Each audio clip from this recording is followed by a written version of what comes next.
आ, नमस्कार बंधुओं और बड़ों का आशीर्वाद चाहिए, छोटों को प्यार। आज मैं आपके समक्ष में मैं अपनी तीसरी वीडियो लेके आया हूँ और ये वीडियो का विषय वस्तु है सनातनी शिक्षा और आज की शिक्षा प्रणाली का तुलनात्मक अध्ययन। और मेरे दिमाग में कई बार विचार आता है कि आज की जो शिक्षा प्रणाली है ये शायद सिर्फ व्यावसायिक शिक्षा प्रणाली बन के रह गई है, लेकिन जो पहले की शिक्षा प्रणाली थी वह व्यावसायिक के साथ व्यवहारिक और सामाजिक हर प्रकार का उसमें ज्ञान निहित होता था।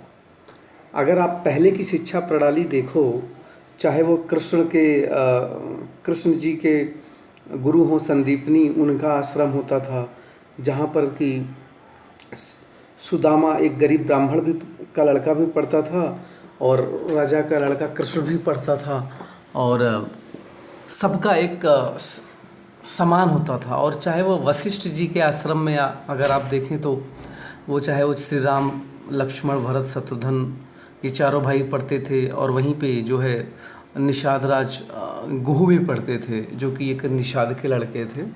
तो शायद पहले की शिक्षा प्रणाली सबको समान शिक्षा का अधिकार था और एक ही प्रकार का आश्रम होता था। किसी राजा के लिए अलग आश्रम की व्यवस्था नहीं थी या फिर समान बच्चों के लिए अलग से आश्रम नहीं था। लेकिन अब आज की शिक्षा प्रणाली में हम जाते हैं तो देखते हैं कि एक गरीब का लड़का जो है गरीब के छोटे जहाँ पे फीस कम होगी वहाँ पढ़ेगा, एक मंत्री या मुख्यमंत्री या उद्योगपति का लड़का अच्छे स्कूल में पढ़ेगा और जहाँ पे केवल उद्योगपतियों या जिनके पास धन होगा वही बच्चे पढ़ सकते हैं। तो शायद आज में समानता नहीं है शिक्षा में, लेकिन हाँ पहले की शिक्षा में समानता होता था। और जहाँ तक मैं समझता हूँ कि एक शिक्षक जो है वो समाज के निर्माण में उसका बहुत बड़ा योगदान होता है, क्योंकि वही जो है कल के नागरिकों का निर्माण करता है। और अगर सनातन में जाते हैं तो शिक्षकों का बहुत सम्मान होता था। यहाँ तक कि अगर कोई राजा जो है किसी गुरु के आश्रम में जाता था तो अपना मुकुट, अपना तलवार, अपना अस्त्र शस्त्र वो बाहर आश्रम में छोड़ के जाता था। इतनी इज्जत थी। और आज के समय में शिक्षकों की क्या इज्जत है कहने के योग्य है नहीं। तो समाज के निर्माण में शिक्षकों का योगदान है और योग्य शिक्षकों का तो बहुत बड़ा योगदान होता था। तो शिक्षा प्रणाली में और पहले की जो विचारधारा थी शायद जहाँ तक मैं समझ सकता हूँ कि पहले की विचारधारा में अगर सुदामा एक स्कूल में पढ़ते थे और श्री कृष्ण एक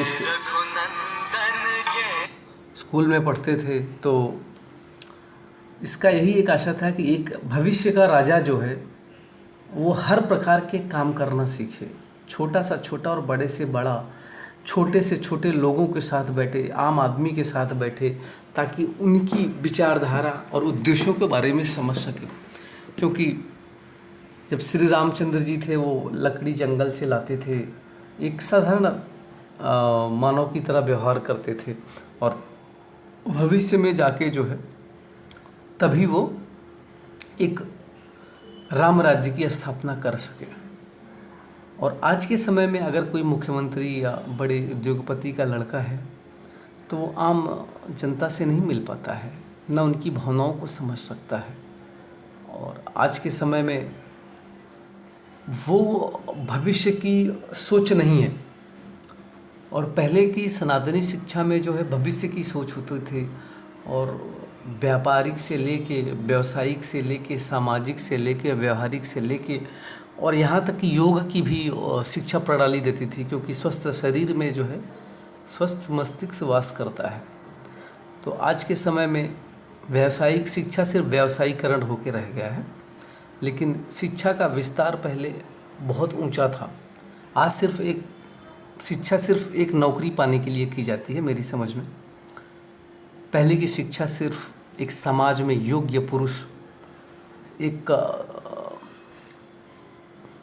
योग्य राजा और एक योग्य नागरिक देने की शिक्षा प्रणाली थी।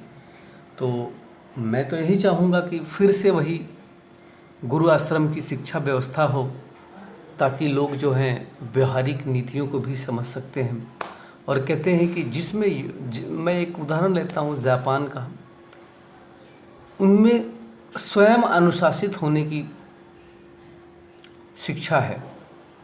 कई बार एम्बुलेंस जाती है तो गाड़ियाँ इनकी एक तरफ हो जाती थी। तो अगर आपका नागरिक स्वयं अनुशासित रहेगा तो कानून की उतनी व्यवस्था नहीं करनी पड़ेगी देश में। तो एक योग्य डॉक्टर जो है ज़्यादा ज़रूरी है, ना कि एक ज्ञानी डॉक्टर। क्योंकि अगर ये एक डॉक्टर हो के आप गलत काम करते हो, किसी की किडनी चुराते हो, ऑपरेशन में हेरा फेरी करते हो, तो वो समाज को नीचे ले जाता है। तो ये जो व्यवहारिक शिक्षा है, जो व्यवहारिक नीति है, जो आश्रम है, ये पहले यही सिखाते थे, सत्यता सिखाते थे, सामाजिकता सिखाते थे। और मैं यही चाहूँगा कि अब के समय में जो शिक्षा प्रणाली है व्यावसायिक ना होके ये एक सामाजिक, व्यवहारिक और संतुलित शिक्षा की व्यवस्था हो, ताकि हम योग्य नागरिक दे सकें। जय श्री राम, जय श्री राम।